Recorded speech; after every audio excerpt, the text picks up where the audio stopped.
Break के बाद एक बार फिर से आपका स्वागत है। इन मेहमानों का जिनसे हमने आपका तारुफ कराया, इनके साथ साथ हमारे साथ विजेंद्र सिंह कादयान भी जुड़े हुए हैं, कांग्रेस के प्रवक्ता हैं, हमारे साथ फोनलाइन पर मौजूद हैं। कादयान साहब, आपका बहुत बहुत स्वागत है।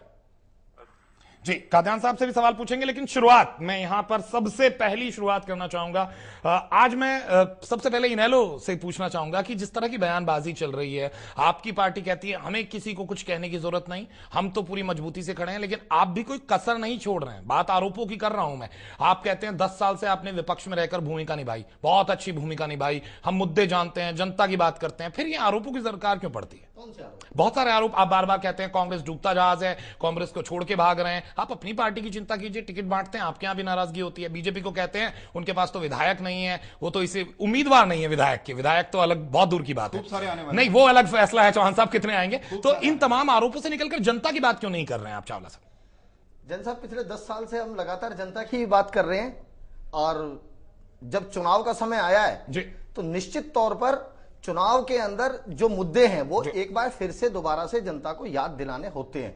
क्योंकि अभी 3 महीने पहले जो चुनाव हुआ था वो लोकसभा का चुनाव था और देश की संसद का चुनाव था, देश की राष्ट्रीय सरकार गठित करने का चुनाव था, और प्रदेश की जनता ने राष्ट्रीय हित को ध्यान में रखते हुए, राष्ट्रीय मुद्दों को ध्यान में रखते हुए जो वोट दिया था। आज क्योंकि विधानसभा का चुनाव है और अब हरियाणा के हितों का सवाल है, तो जनता को फिर से जो है अब हरियाणा के हितों के बारे में जनता को ये सुनाना पड़ता है कि इस नेता को हम इसलिए आरोप लगा रहे हैं, हम एक आदमी की पार्टी इसलिए बता रहे हैं ताकि आप हमें वोट दें। जनता को मुद्दे याद दिलाइए कि बिजली है, समस्या है, विकास है, आरोप क्यों याद दिला रहे हैं? लगातार हम जनता के बीच में, हमारा एक एक कार्यकर्ता आम आदमी तक जुड़ा हुआ है, और मुझे इस बात को बताने में कोई संकोच नहीं है कि इंडियन नेशनल लोकदल पार्टी का संगठन पूरे हरियाणा प्रदेश में सभी राजनीतिक दलों से ज्यादा प्रभावशाली है, सभी राजनीतिक दलों से ज्यादा हमारा संगठन मजबूत है, और एक एक गली, एक एक मोहल्ला, एक एक गांव तक हमारा संगठन पहुंचा हुआ है। लगातार जिस तरीके से हमारे कार्यकर्ता किसी ना किसी मुद्दे को लेकर जनता के बीच में रहे, आज कोई चुनाव के समय हम नहीं जा रहे, हम पिछले 10 साल से, और मुझे इस बात को कहने में भी कोई संकोच नहीं है। जैन साहब, मैं आपको यह भी याद दिला दूं कि पिछले 10 साल से आप चाहे प्रिंट मीडिया उठा के देख लो और चाहे आप इलेक्ट्रॉनिक मीडिया उठा के देख लो, हरियाणा प्रदेश में जनता के ऊपर जब भी इस सरकार ने किसी तरीके की ज्यादती करी, इस सरकार ने जो कुशासन चलाया, आप कहते हैं आप सामने रहे, हमेशा आवाज उठाई तो इंडियन नेशनल लोकदल ने उठाई। बाकी पार्टियां केवल अखबारी पार्टियां हैं, बयानबाजी तक सीमित रही। चलिए, मैं चौहान साहब सीधा आपके पास आता हूं, फिर मैं कादयान साहब के पास जाऊंगा।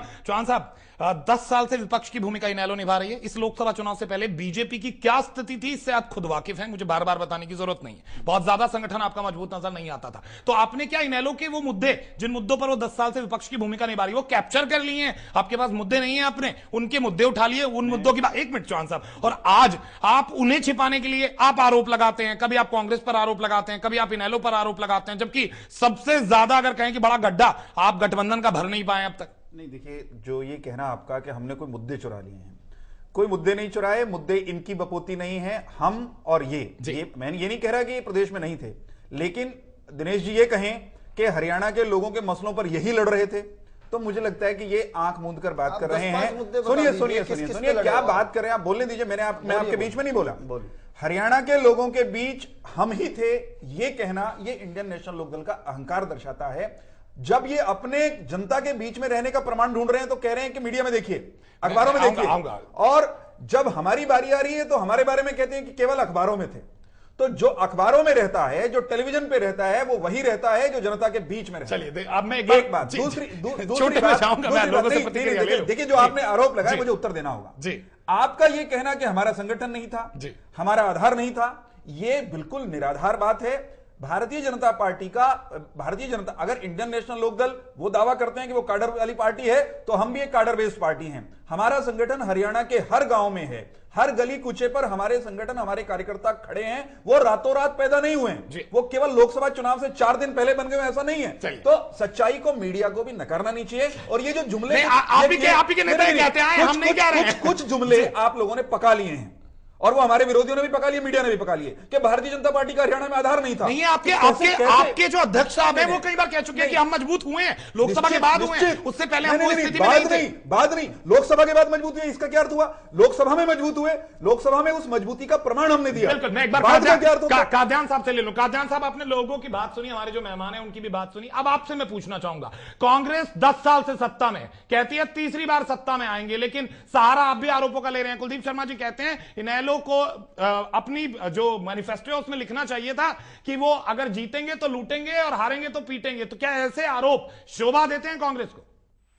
मैं एक बात कहना चाहूंगा जी कि कांग्रेस पार्टी इतनी मजबूत पार्टी है, इतना हमारा संगठन मजबूत है कि ये जो बात और जो दावा हम तीसरी बार सरकार बनने का करते हैं, विकास के मुद्दे पर करते हैं, और जो मेरे दूसरे साथियों ने आपके सामने बात रखी जी, उन बातों से मुझे ये लगता है कि उनका संगठन भी और उनका पार्टी नेतृत्व भी कमजोर है। आज कांग्रेस पार्टी ने, मुख्यमंत्री चौधरी भूपेंद्र सिंह हुड्डा ने प्रदेश में कोई भी ऐसा मुद्दा बाकी नहीं छोड़ा है जिसको लेकर विपक्षी पार्टी जनता के बीच में जाए। लेकिन माफ कीजिएगा काद्यान साहब, मैं यहां पर ये नहीं कह रहा कि मुख्यमंत्री साहब ने 10 साल में क्या किया। मैं पूछ रहा हूं फिर आप लोग आरोपों का सहारा क्यों ले रहे हैं? आपकी पार्टी के नेता ऐसी बातें क्यों करते हैं? वो आरोप नहीं था, वो तो उन्होंने एक हकीकत बताई थी कि भाई शायद उनकी जो असलियत है वो भूल गए, उनको वो चीजें भी अपने घोषणा पत्र में ऐड कर देनी चाहिए थी। बिल्कुल काद्यान साहब, मैं आपके पास वापस आऊंगा। अब मैं एक छोटी सी राय, आलोक, बिल्कुल ब्रेक लेना है मुझे, क्योंकि उसके बाद मैं इस मुद्दे पर बहस करूंगा। अभी तो मैंने प्रतिक्रियाएं ली हैं। आलोक, क्या आपको लगता है सिर्फ और सिर्फ आरोपों की राजनीति की जा रही है, मुद्दे छोड़ दिए गए?